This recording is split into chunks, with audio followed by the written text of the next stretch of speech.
In this video, I'm going to beat Pokemon Crystal with only a Slugma, using no items in battle, etc. Check out the description if you want to see all of the rules. As a kid, I absolutely loved this Pokemon because its design is so cute. However, Game Freak did not give me a chance to use it when I originally played Gold, Silver, and Crystal because it is obtained in Kanto. I do not understand why this was a design choice they made, especially with Pokemon like Slugma and Magcargo, because they are not particularly good Pokemon. For example, Slugma has base 40 HP attack, defense, and special defense, with a decent 70 special attack and only 20 speed. That does, of course, make sense because this thing is based on a slug.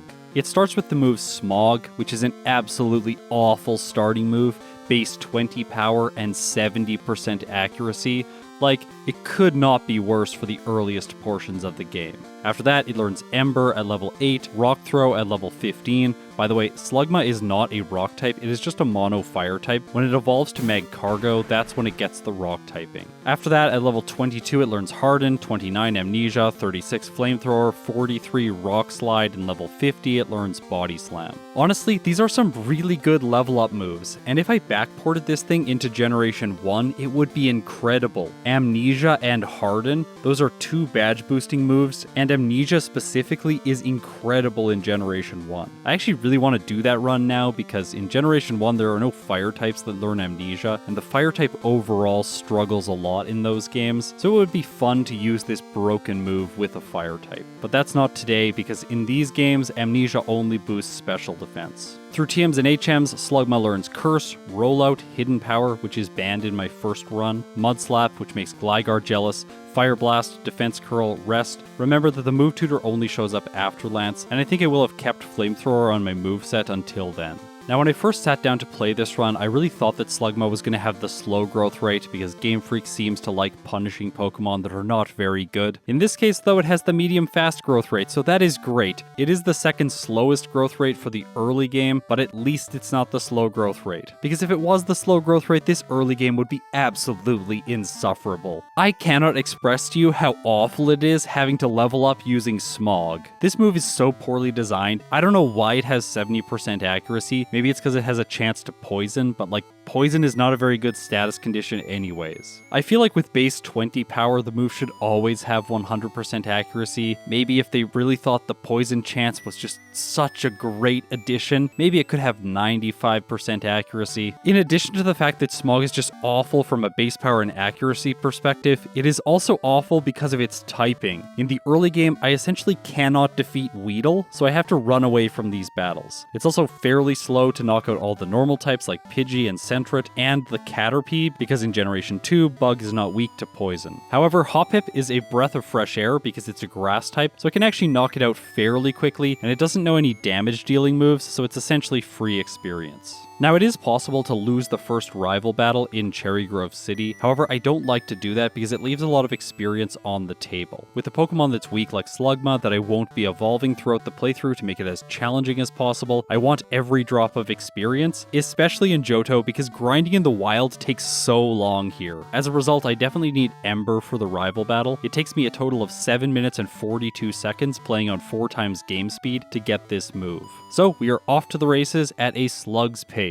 Now for the rival, I always give him the Pokemon that is strongest against the Pokemon that I am using, so in this case he has Totodile, and I think that it is really funny that Ember is actually stronger than Smog here, because Ember gets the same type attack bonus, so that multiplies its base power to an effective power of 60, and then when it gets cut in half by the type effectiveness, it has an effective power of 30. Smog still only has base 20 power. You know a move is really bad when the basic elemental move is not very effective, and the other move is neutral. The design of this move drives me up the wall. It's so weird. Anyways, the battle against the rival is not a difficult win because the Totodile has no water type moves. Now heading towards Violet City, I'm going to fight all of the trainers here. They're pretty fast for Slugma to defeat, and I'm going to continue taking this approach on future routes in the game. That is just because Slugma is quite weak, and Red at the end of the game is very strong, so I need to be preparing. In this spirit, I head into Sprout Tower today to get some fast experience against all of the grass types here. After that, I walk past the gym and grab the Hard Stone. This will be useful when I learn Rock Throw at level 15. After all the gym trainers are defeated, I am only level 13 though, so I'm not going to get this super effective move for Falkner if I want to try him right now. And in a first playthrough, I think that I might as well go for it and see what happens. After all, I have had good luck in the past, like check out my most recent Corsola video if you want to see some of that. Anyways, now let's get into the Falkner fight.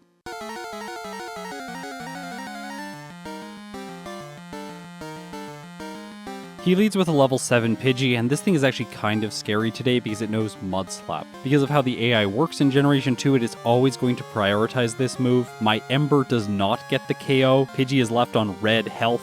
He uses Mud Slap, and this is not a good start. Luckily for me, Ember hits on the next turn, knocking his lead out, and then he sends in his ace, Pidgeotto. I luckily hit again, taking it to half, and then it chooses Gust because this move gets the same type of attack bonus, so it is doing more than a super effective Mud Slap. And that's really good for me because I'm not going to have my accuracy lowered again. I choose Ember, and it hits! So I hit with every move after the first Mud Slap, and this one is enough to get the knockout. Okay, so that was the luck that I needed. With Falkner's badge, I now get a 12.5% boost to my attack stat, and I also get the TM for Mud Slap, which in this case I am going to teach to Slugma right away. After that, I head south, grabbing the Paralyzed Cure Berry, and then I level up learning Rock Throw. Right now, this is actually a decent moveset. It has quite good type coverage.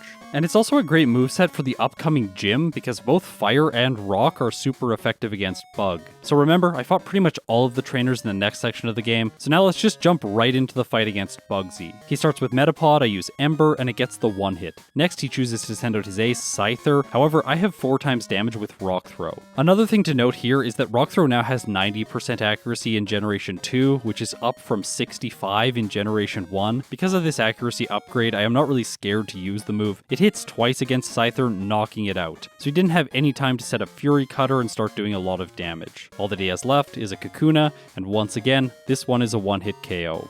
Alright, after earning Ember, this playthrough has actually been quite easy. However, the rival in Azalea Town is usually challenging, and now his starter will have a water move, so this is potentially going to be a really tough fight. What I was hoping here is that Rock Throw would do like a third or half to the Croconaw, and then I could knock it out after tanking a couple water guns. However, in this case, it is doing less than a quarter. That is really bad. However, when it does choose water gun, it gets a crit. Slugma survives on 3 HP, but I'm not going to be able to knock it out fast enough, so that's my first reset. Maybe I can win here if it doesn't get a crit. I decided that starting off with Mud Slap made more sense. If it has less accuracy, then it's more likely to miss 1 or 2 times. And here, I just want you to look at how long it takes me to knock this thing out. And finally, I do it! I can't believe Slugma is going to get through it on its second attempt. Zubat's next. Oh, it's faster. It uses Supersonic. It confuses Slugma. It hits itself. Bite flinches. Slugma hits itself again and knocks itself out. So that's really unfortunate. I tried again, but this time 2 water guns just knocked me out right away, so I guess I should train. If you haven't seen a lot of my content, I talk about damage rounding thresholds a lot. In all main series Pokemon games, the damage you deal rounds in a certain way based on the level you're at, so your Pokemon deal significantly more damage when they are at certain levels. In this case, 23 is going to be the next damage rounding threshold, so I'm going to train to get there, hopefully giving me enough damage to knock the Croconaw out a little bit more easily. However, remember at the beginning when I said that training in Johto against wild Pokemon is absolutely painful? Yeah, it takes me a total of 7 minutes to earn these 4 levels. That is mostly because I'm facing level 4s to level 8s in the cave. Yeah, this is the best place for me to train, and it is still really slow. Of course, while I'm doing this training, I get to level 22 where Slugma can learn Harden, so I'm going to put this in the place of Smog, because I could see it being useful against a trainer like Whitney, who has super effective rollout. Alright, so now that I've reached level 23, let's head back and face the rival. Now the Ghastly is a one-hit, which it wasn't before, so that's a nice improvement. He sends in Croconaw next. I set up Mud Slap, lowering its accuracy, and then Water Gun crits. Like, are you kidding me? After that, Water Gun hits, and once again I lose. Apparently, level 23 is not what I need to win this battle. What I need to win this battle is accuracy luck, and that is what I get in the next fight. Honestly, it is not how I like to win. Usually I like to optimize the numbers so I can just barely squeeze through fights. And it actually does turn out that I am 1 speed faster than the Zubat, so I guess that's how I like to play. I'll take that win. After that, I chase Farfetch'd around the forest, and once his owners have him back, you can go back to Azalea Town and talk to one of them, and he will give you the charcoal. This is obviously very useful for Slugma because it boosts the power of fire-type moves. You can see this up in the top left where it displays the effective power. Now in the areas surrounding Goldenrod City, I'm going to fight most of the trainers. So this is everything leading up to the city, then everyone in the underground, and then everyone north of the city except the trainers in National Park. By the way, I did enter this area though because I figured the Quick Claw is going to be very useful later on. This is basically a Slug's favorite item. Wrapping this area up, I grab the TM for rollout, and with that I backtrack to Whitney's gym facing all of the trainers here as well. I'm not sure if level 27 is going to be enough to defeat her, but let's give it a try.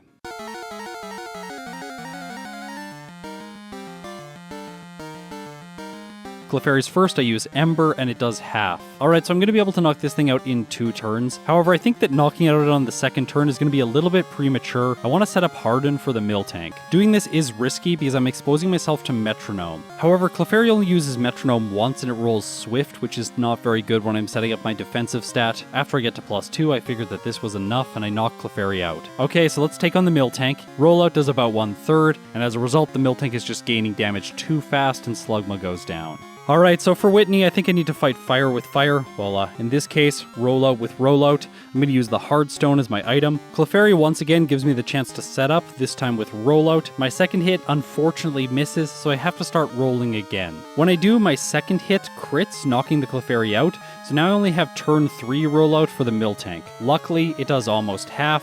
I survive its next hit, and now I will win if I hit, but I think I'm gonna lose if I don't hit. So what are the RNG gods gonna give me? They are going to give me a hit. So I defeat Whitney. With her badge, I get a 12.5% boost to my speed stat, but for Slugma, who has base 20 speed, I don't think it's really going to help that much. Next, I face Sudowoodo. By the way, I require myself to knock this out in my first playthrough. I just think it's more fun that way. Oh, I forgot to heal for this fight. I only have 20 hit points left. That is orange health. And that makes me scared because the Sudowoodo does know Rock Throw. I choose to go for Rollout because Rock type does not resist Rock type. That is a big misconception that a lot of people have. I get comments about it all the time. I think in retrospect, maybe starting with Mud Slap would have been the better choice. Sudowoodo goes for Low Kick, dealing some damage, and then it goes for Flail when it's on red health, so yeah, I have a reset here. That's really embarrassing. Luckily for me, I always save before this fight, so it's easy to just reset, heal up, and defeat the Sudowoodo. In Ecruteak City, I face the Kimono Girls. I'm going to get some level up moves here that I only have one chance to obtain. In Generation 2, Heart Scales and the Move Reminder don't exist yet, so if you unlearn a level up move, you can never get it back. In this case, I think that Amnesia could be very useful later on, especially because 5 out of 6 Pokemon on Red's team are special attackers.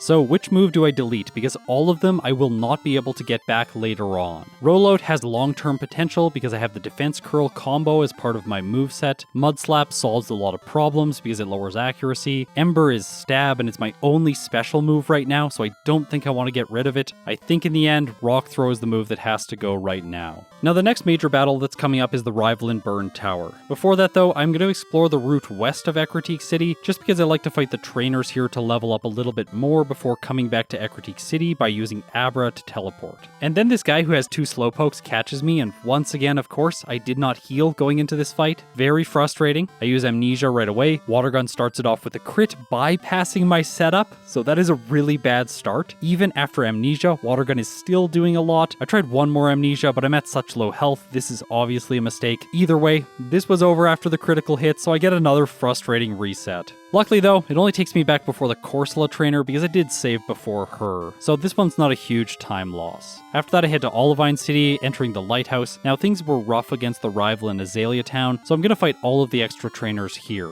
After all, doing this training is going to help Slugma get Flamethrower at level 36 as fast as possible. However, I'm not going to get it here because after I defeat Birdkeeper Dennis, my Slugma is only level 32. So I guess that's going to have to be good enough to face the rival. Now there are 2 reasons that his team in this fight is scarier than his team in Azalea Town. The Haunter knows Curse, which is very annoying because it is his lead. However, in this fight, he just uses Lick twice. I have no idea why he did that. It would have been much better to just go for Curse and then use Lick. Anyways, that allows me to knock him out without the really frustrating volatile status condition. Next, he chooses Croconaw, I go for Mudslap to lower accuracy, and then I go for Amnesia 2 times to boost my special defense. Now that I'm taking very little damage, I can use Ember to finish the Croconaw off. You might wonder why I'm not using Rollout, because it is neutrally effective and it will gain damage each turn. Well, I basically didn't want to be locked into this move against the Magnemite, because if it comes out, survives my Rollout, hits Supersonic, confusing me, and then goes for like Sonic Boom, I'm going to be really sad. However, the rival's AI chooses to send in Zubat next. I'm not really sure about that choice. So fine, I should have been using Rollout after all. I'll just go for it here. After all, once it gets stacked up, it should be doing enough to the Magnemite, and it is his last Pokemon in this case. I 2-hit KO the Zubat. The Magnemite comes out last. It does not go for Supersonic. It chooses Sonic Boom, which Slugma survives on 9 health. Luckily for me, at the moment that it really matters, Rollout hits, and Magnemite goes down.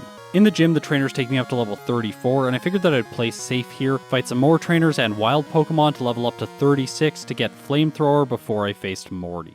Ghastly gets 1 hit by Flamethrower, so it's not going to curse me. Haunter outspeeds, but luckily it does not choose Curse. Okay, so let's see how this goes. Morty sends in Gengar, it goes for Hypnosis, putting Slugma to sleep, and I eat my Mint Berry. Okay, Flamethrower, please get the 1 hit. But in this case, it just barely doesn't. Gengar survives on a sliver. It goes for Hypnosis, and in this case, it misses. By the way, in Generation 2, the AI has a 25% debuff on certain moves, and in this case, Hypnosis is one of those moves, so it actually only has 45% accuracy when the AI is using it. That did make my chances to win there slightly higher, so that's good. If you see Morty missing a lot in my videos with his Gengar, that is why. The final Haunter is easy to clean up with a 1 hit from Flamethrower, so I've earned myself the 4th badge. And let's head right to take on Chuck to earn myself the 5th one. However, in his gym, there are some trainers that could be problematic for Slugma. Up first is the tag team trainers. You have to face both of them without being able to heal between the battles. Remember, items in battle are banned in my playthroughs, except held items. Hitmonlee is first here. It uses Double Kick, doing 1/3. Flamethrower takes it to red, and then it gets another Double Kick, taking Slugma to orange health. I knock it out, but I still have to beat Hitmonchan. It goes for Ice Punch. Luckily, I resist this. That was changed in Generation 2. In Generation 1, Fire-type does not resist Ice-type moves. My Flamethrower took Hitmonchan to orange health, and then it uses Comet Punch. Okay, please do not get a 5-hit, and please do not get any crits. That's 2 hits. It crits, are you kidding? It gets 3 hits, but luckily, that's it. So, this was a close battle. If it had gotten 5 hits, Slugma would have gone down. However, I am not through all of the scary trainers yet, because up next is Knob, and his Machoke does no Rock Slide. I figured that I should mention here because some people would ask about him, but he doesn't cause any problems today. Now, as I get ready for Chuck, I realized that I had forgot to pick up a second Mint Berry after using mine against Morty, so I want to prevent a major time loss through backtracking, so I am going to go into the fight without this item. Hopefully, everything is going to work out for me.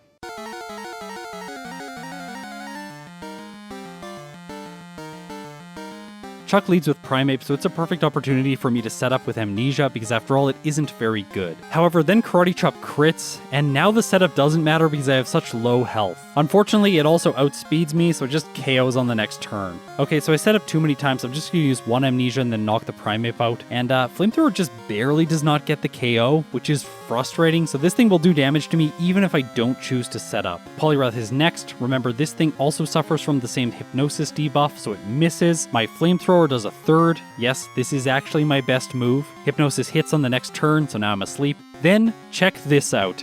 It goes for Dynamic Punch, confusing me. It hits a second Dynamic Punch, knocking Slugma out. So that is Dynamic Punch hitting twice in a row. Believe me, if I was using Dynamic Punch 2 times, it would have found a way to miss 4 times in a row.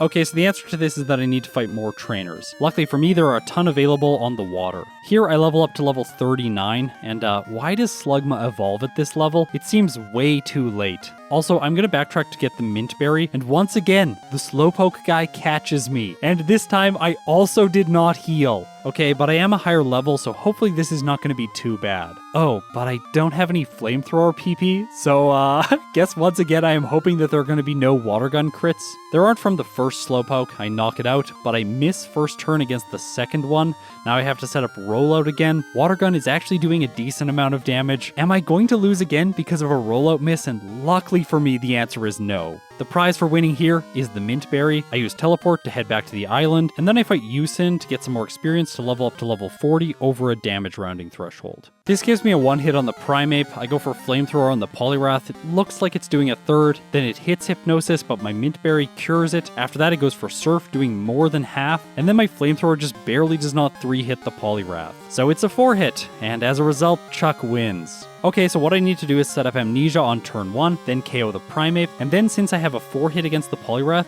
I can use Mud Slap on my first turn, lowering its accuracy. However, it's worth noting here that the Poliwrath has one more speed than Slugma. It moves first, and check this out again, it hits Dynamic Punch. Confusion luckily does not prevent my attack, Mud Slap lowers accuracy, and then, get this, his 4th overall Dynamic Punch hits even through the lowered accuracy. In the moment, this was so frustrating. Do I have any alternatives available to me? Well, Rollout really will not work. I can't believe I even needed to see that play out, so yeah, that's another reset. I go back to the other strategy. Poliwrath uses Mind Reader, hitting with Dynamic Punch again, and as a result, self-inflicted damage ends my 6th attempt at Chuck. Okay, I have to face facts here. I need to do something else first. I can fight trainers at the Lake of Rage and then in the Rocket HQ to level up more. This gives me Rock Slide, which I teach in the place of Rollout. I do like the flexibility a little bit more. The fact that you get locked into Rollout just doesn't feel very good. This area takes me up to level 44, and then I think the Ice Gym makes sense to do next. After all, it does give me a special attack boost, which in combination with my new levels, could give me a 2-hit on the Poliwrath if I'm really lucky. After defeating the gym trainers, my Slugma's level 45, so now let's take on Price.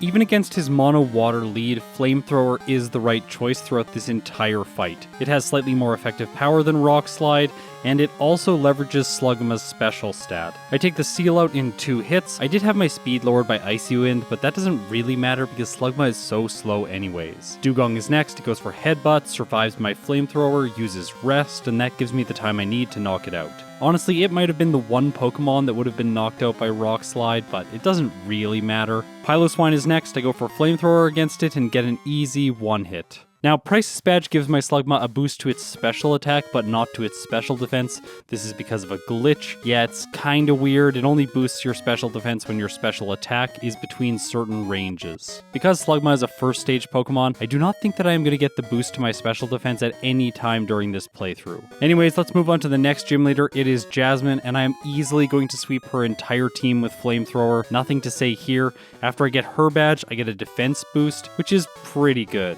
Now this is nice because Chuck's Poliwrath likes to use Dynamic Punch and it has been very accurate with it today, but I would have really liked the special defense boost from Price's badge so that I could take less damage from Poliwrath's Surf. Oh well, I'm hoping that level 46 is enough for Chuck. It really should be. I am still unfortunately 1 speed slower than Primeape, but I do knock it out in 1 hit. So I don't think I'm going to need Amnesia anymore. I just go for Flamethrower right away on Poliwrath, and it does less than half. Surf does more than half, and Flamethrower fails to get the knockout. Okay, so at level 46, I get another loss.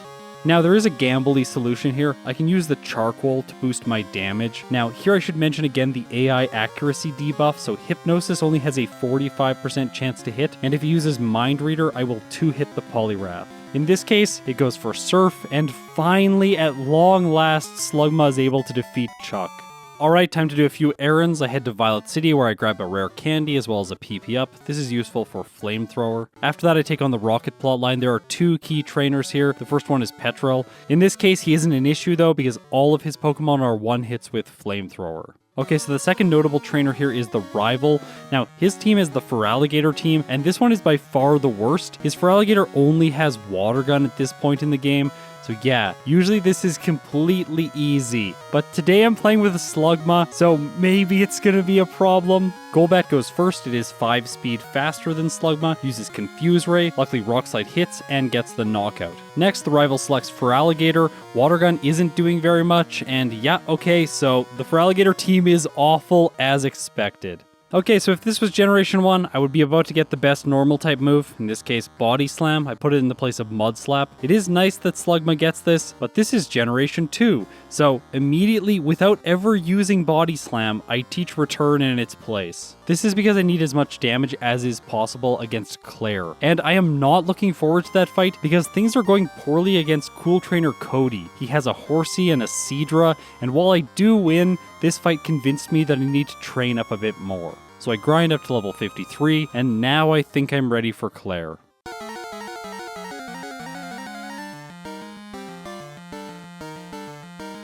I'm hoping that here Return is going to one-hit her Dragonairs. However, I do think that I'll need Amnesia for Kingdra's Surf, and if I use it, I am going to get paralyzed by Thunder Wave.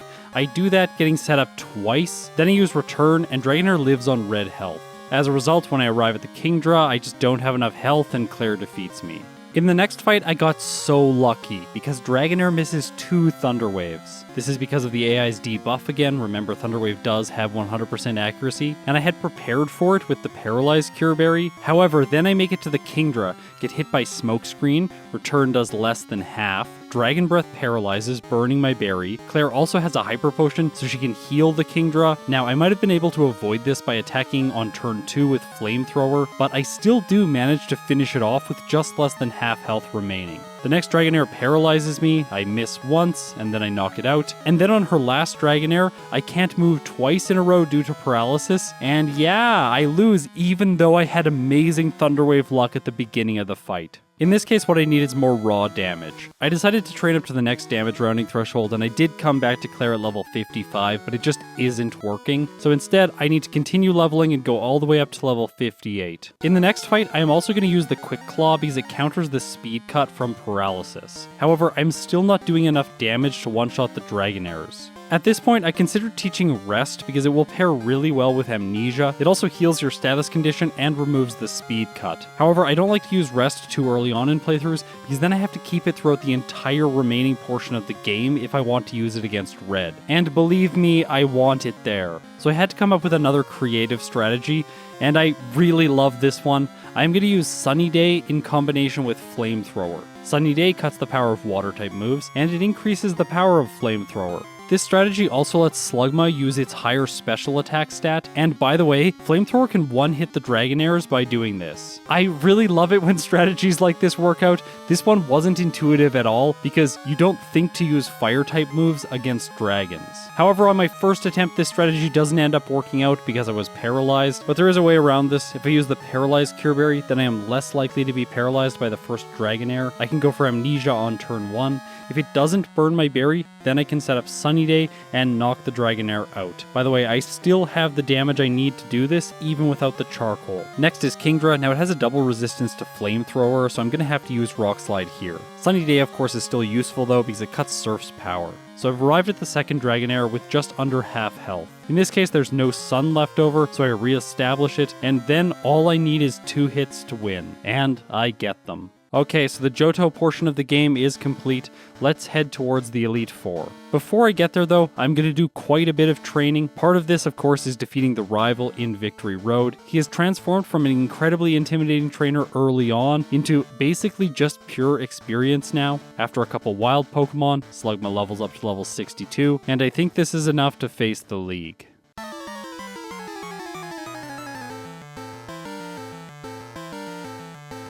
The fight against Will is a bit sketchy. Xatu 1 outspeeds, goes for Psychic, and does a quarter. Flamethrower knocks it out, and then he sends in Slowbro. I really don't have a good choice against this thing. I can use Sunny Day to set up Flamethrower. This Slowbro doesn't have Surf, so it is not minimizing the damage I will take. And then Slowbro likes to set up. It goes for Amnesia first, causing Flamethrower to do only 1/3. He uses Curse 2 times following that, and that gives me the opportunity I need to knock it out without taking any damage. I just want to pause actually and ask the question why it doesn't have Surf. It would be so much better if it had Surf. Body Slam is by far worse on Slowbro. Its attack is much lower than its special attack. Anyways, let's move on to the second Xatu. Its Psychic does a quarter. I knock it out in a single hit. Jinx is faster. It takes Slugma to orange with Psychic, but Flamethrower of course is super effective and knocks it out. So the only Pokemon Will has left is the Executor, and I'm able to finish it off with a single Flamethrower. Just recapping why that fight was sketchy, if Will got 1 critical hit, hit or attacked with Slowbro's Psychic, I definitely would have lost. But a win's a win, let's move on to Koga.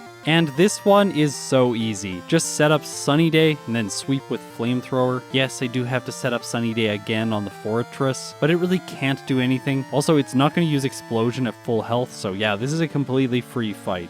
Bruno is next, and Hitmontop does have super effective Dig, but it is really bad. Like, really bad. I can just set up here for free. In retrospect, I should have attacked on turn 1 and then set up on Hitmontop on turn 2 when it was underground. Oh well, it doesn't matter anyways. I move on to Onyx. Flamethrower knocks it out even though it resists it. Onyx is just so bad. Also, Machamp gets knocked out too, so Slugma has achieved a second easy Elite Four victory. But Karen is by far the hardest Johto League member. In Generation 1 to 3, Dark is special, so I'm going to set up Amnesia to minimize damage.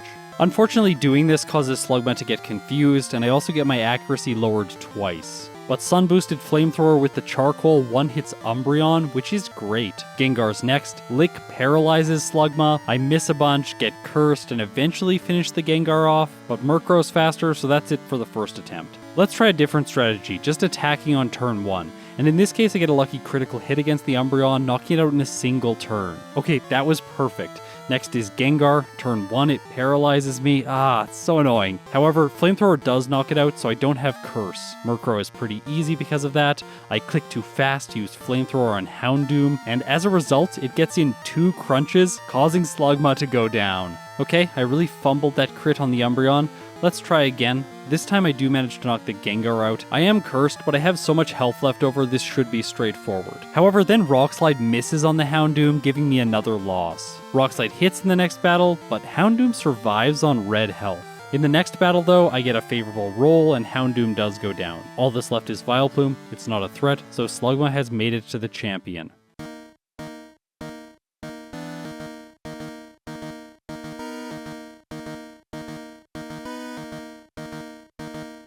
For this battle, I'm going to use the Hard Stone to boost Rock Slide's damage. Gyarados is first. Now, it loves to set up Rain Dance, but I am faster than it by 1 speed, which is hilarious. So I can set up Amnesia before it sets up Rain Dance, and then use Sunny Day to counter the weather. After that, 2 Rock Slides knock it out. Lance sends in Aerodactyl next. Its illegal Rock Slide does half. Mine almost gets the knockout, and while I can take it down on the next turn, I just don't have enough health remaining to win.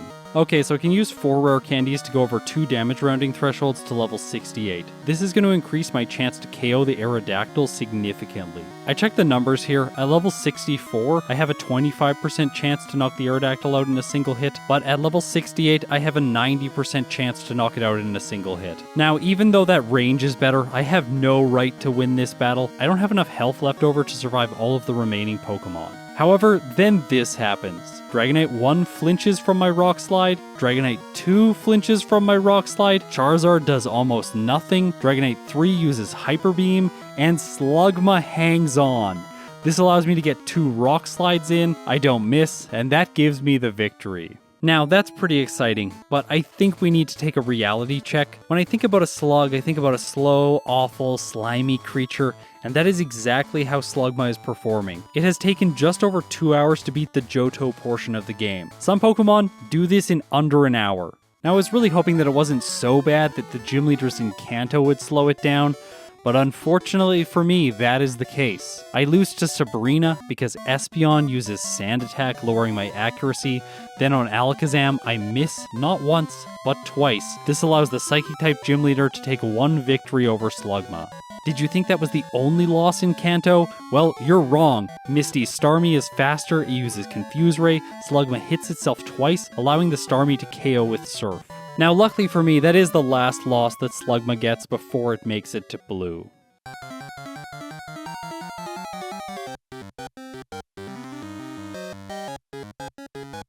Pidgeot is up first, I go for Flamethrower, and it gets the 1-hit. Next he sends in Rhydon, this thing has super effective Earthquake, and luckily for me, Flamethrower causes a burn, which really cuts down on the damage that Earthquake does. I finish the Rhydon off, and Blue sends in Gyarados next. It goes for Rain Dance, and then Rock Slide misses. I did try to establish the Sun here to cut Hydro Pump's damage, but it doesn't work out, and Gyarados finishes Slugma off.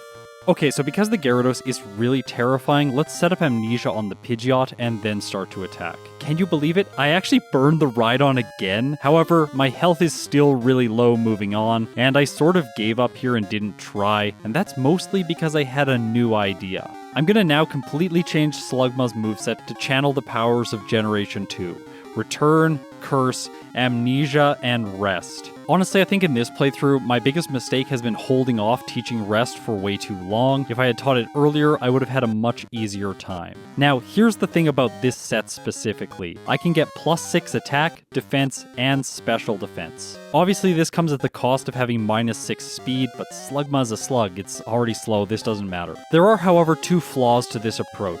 Number one, if a key enemy like Gyarados gets a critical hit, I am probably going to lose. Number two, I don't have any good moves to deal with Blue's Rhydon. However, Return with +6 attack is more than enough to get the KO over 2 turns. This strategy took this fight from very difficult to extremely easy. Honestly, using this strategy, Slugma was so dominant, I figured that it was going to defeat Red on its first attempt. So, let's get into that battle and see how things went.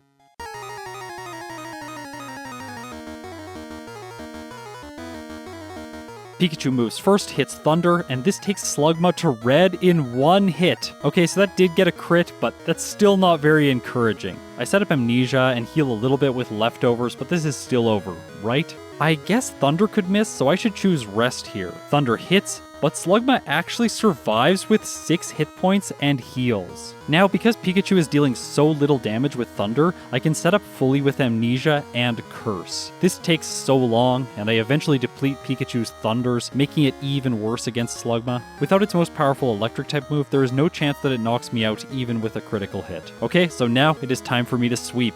I use Return, and it knocks it out. Espeon is next, it sets up Reflect, but I still knock it out. Blastoise comes out, it uses Rain Dance, Return does half, Blastoise uses Surf, but Slugma shrugs it off and KOs. Okay, things are going to slow down now because it's time for Snorlax and it has a Reflect. However, when it eventually wears off, I knock it out. And with that, things get easier. I one-hit the Charizard, and I one-hit the following Venusaur.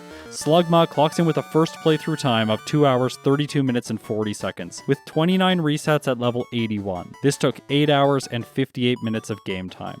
So I was right, the combination of Amnesia and Curse is just so potent, and it gave me easy wins against the final 2 trainers in the game. So easy that I actually thought I would be able to cut levels from the second playthrough. However, this is where reality came for me, because Slugma is really bad, and it's really bad at the Johto portion of the game too. I did a second attempt after optimizing the run, and I ended up abandoning it entirely because the performance was so bad. Similarly to my Seal playthrough a long time ago in Pokemon Yellow, I actually had to step away from Slugma after this second attempt because I was so frustrated. After taking a couple weeks off, I came back and attempted again. So here is the strategy that I came up with. In order to speed up the struggle that is the early game training, I can just, well, use Struggle. It is much better than Smog. Then to make Falkner more consistent, I went up to level 15 so that I can use Rock Throw against his flying types. From there, the obvious trainer that I have to solve is the rival in Azalea Town, and for him there are 2 options. Number 1, I can overtrain to get consistent ranges, or number 2, I can try to luck through the fight against Croconaw with Mud Slap.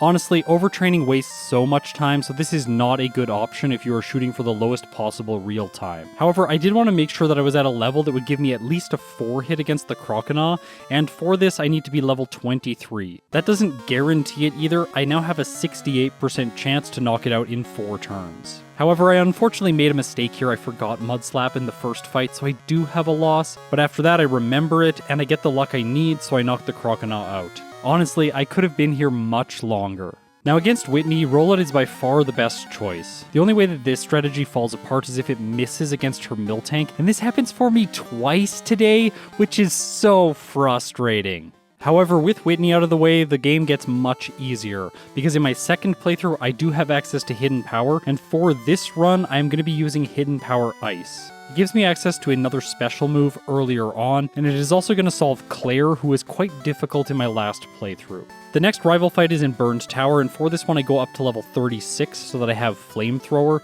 This makes the fight so much easier. After that, I have Flamethrower for Morty, and all of his Pokemon are guaranteed 1-hits with the Fire-type move. Yes, even the Gengar. After that, I have one reset against the Gyarados at the Lake of Rage. That's a little bit annoying, but not the end of the world. After that, I fight Price first, getting the special attack boost, and then I fight Jasmine, getting the defense boost, and all of this is going to help me beat Chuck. Now I'm going into this fight specifically at level 47 so that I have one more speed than the Primeape. This allows me to knock it out with one hit from Flamethrower, and now let's talk about the Poliwrath. Against this thing, I have a 24% chance to 2-hit it. Of course, I'm using the Mint Berry here to foil one turn of Hypnosis, but if Hypnosis hits 2 turns in a row, then I could lose. However, I like the balance of the risk-reward here, and I don't have any resets in this playthrough. And now, just before I face Claire, I make a major moveset change. I'm going to put Rest in the place of Rock Slide. I previously didn't want to give up this move because I thought I was going to need it, and having it for this fight is key, because I can use Rest to solve Thunder Wave, Hidden Power Ice to knock out all the Dragonairs in one hit, and I can set up with Amnesia to solve Kingdra's Surf. Now, having Rust on my moveset does have a consequence against Will. That means that Xatu can set up with Confuse Ray. However, I'm not too worried about this because I can set up with Amnesia and heal conservatively with Rest. We're going to skip Koga and go directly to the Bruno fight next because I want to answer the question about how much damage Cross Chop will do. And in this case, not even half. Upon closer inspection, even if the Machamp gets a critical hit with Cross Chop, it will not knock Slugma out. Things did get a bit tense here because Hitmonlee is faster, but High Jump Kick doesn't even get the knockout after I've tanked a Cross Chop, and even then, Mach Punch from the Hitmonchan does not knock Slugma out. So I'm pretty happy with how this fight is looking. However, the main impact with my Rest moveset is that Karen is more difficult. I need the Charcoal here because I have to use Flamethrower to knock out the Houndoom. This is a compromise I made to make all the earlier fights just a little bit easier. While the Umbreon is annoying with Sand Attack and I have to knock out the Houndoom fairly slowly, Amnesia does dramatically reduce the damage it can deal to me with Crunch. The main threat in this battle is actually the Gengar, which outspeeds and it knows Destiny Bond as well as Curse. I assumed with my plan that I would have at least one reset here, and that does end up playing out, but after I defeat Karen, Lance is completely trivial. Okay, so checking in with the Sabrina battle, I do manage to defeat her on the first attempt this time, so now let's skip all the way ahead to Blue. Here, I want to mention one possible routing oversight that I made. I think that I could have used my rare candies before Karen.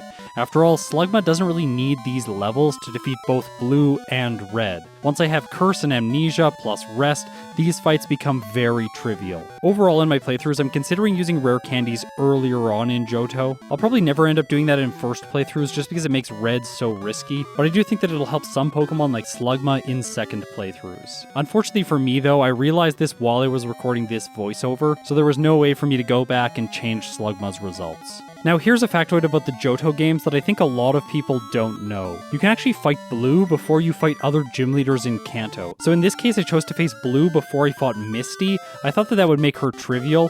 I wasn't paying attention and I did have one reset here, which is a bit frustrating. Anyways, I make it to Red. This should be fine, by the way, unless the Blastoise crits, which is exactly what happens in my first attempt. However, that is Slugma's only loss condition. Without the crit, Red doesn't stand a chance. So the little fiery slug clocks in with a second playthrough time of 2 hours, 11 minutes, and 19 seconds, with 7 resets at level 81. This took 8 hours and 17 minutes of game time. Overall, this was a pretty painful run. Chuck was brutal in my first playthrough. Claire was also incredibly bad. After that, both Karen and Lance caused problems. And then once I finally made it all the way to Kanto, Slugma didn't even get a break here. It lost to both Sabrina and Misty. Sabrina only in the first playthrough, but Misty in both playthroughs. So where do these results place it in my Crystal tier list? Well, Slugma was faster than Coughing, but slower than Smeargle, Natu, and Gligar. So in this case, Mud Slap is not the deciding factor between performance. I guess Gligar is a little bit happier.